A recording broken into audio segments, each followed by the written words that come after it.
In the last 55 years, humanity as a whole has made once inconceivable advancements. The things that have shaped our world, fashioning it into a planet that my dad was not only born into, but one that he grew up alongside, were once absolutely unbelievable. The technological and medical advancements, the conflicts that have shaped our modern world, all of these came to be while a man named Louis was coming of age. Born to humble beginnings in small town Texas in 1971, my dad became intimately familiar with the lifestyle in front of him. He did develop into a man who left that lifestyle behind for a better future. 55 years ago today, my dad was 3 days old, tiny, full of possibility, and in his home that meant so much to him. I painted it for him actually, and he wakes up every morning seeing the sight of the house that built him. There's a lot of things in life that can define a person, but an unwavering character is something worthy of admiration. The same person I know at home is the same person his boss knows, the same person his friends joke with, the same person his nurses stop by to see every time he's at the hospital, the one his sister fights with, and his grandchildren love. An unmovable character is sometimes the only thing that can keep your head on straight. When my dad was born, humanity had only just learned to leave Earth. The moon landings were fresh, the Apollo missions were well underway. Born into Apollo and living to see Artemis. In this time, he has grown up along scientific breakthroughs like sending our first spacecraft out of the solar system. When he was 6, the Voyager spacecraft launched. This year in November, it will have been in space for one full light day. After nearly half a century in darkness, and almost the entirety of my dad's life, traveling at 38,000 miles per hour, a radio message sent from Earth will take a full day to reach Voyager. And somehow, some way, 55 years is turned into one day. This is the scale of time we're talking about. 55 years isn't just a birthday, it's long enough to watch humanity reach farther into the universe than ever before done. A feat beyond imagination for the majority of humanity, especially given the fact that Galileo Galilei was handed down this sentence by the Catholic Church in 1633 for publicly sharing the now known and proven fact that the earth revolves around the sun.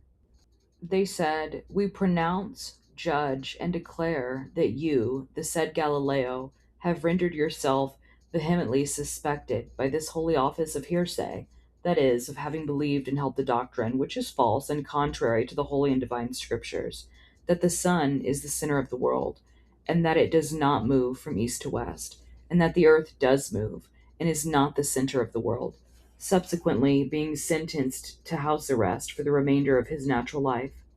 55 years is long enough to experience every president from Richard Nixon to Donald Trump, even his second term. What a circus act this country has become, but once again, I digress.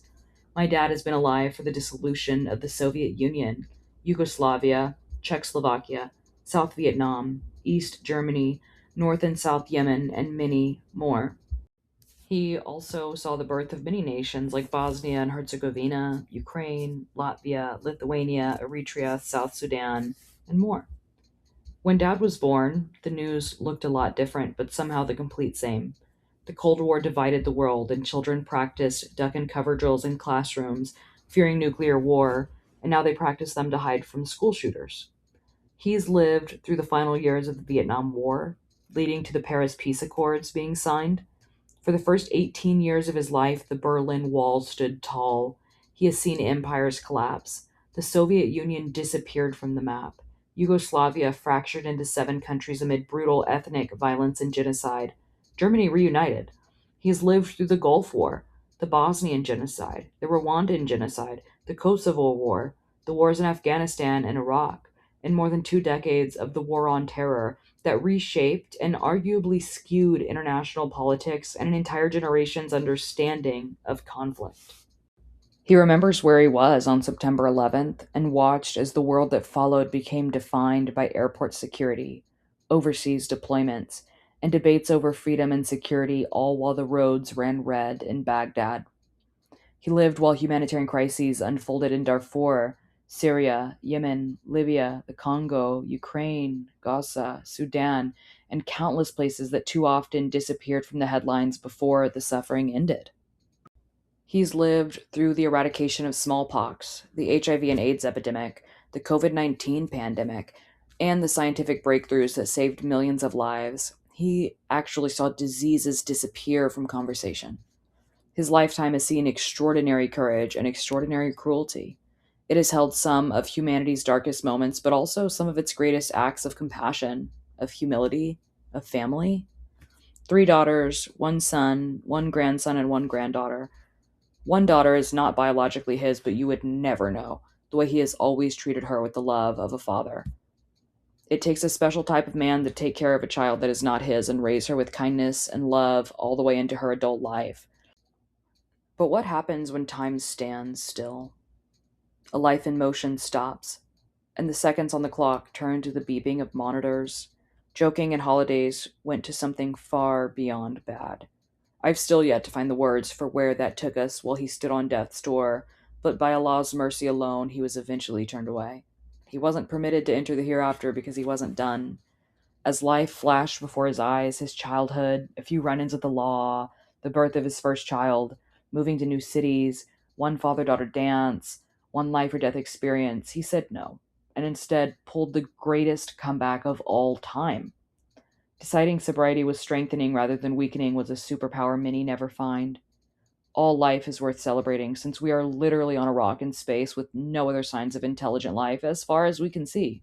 But my dad's life is worth celebrating because it truthfully is a miracle that he even has one. Allah wrote him a new life, and for that I am thankful.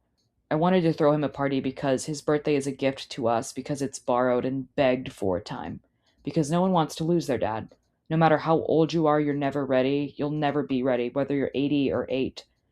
And I guess by the end of it, what makes up a life is who's there to celebrate the continuance of it after taking a wrong exit to the afterlife. So happy birthday to my dad. What a life, what a comeback, and what a world. And thank you for choosing to fight for your life because by picking yourself, you picked us. So happy birthday.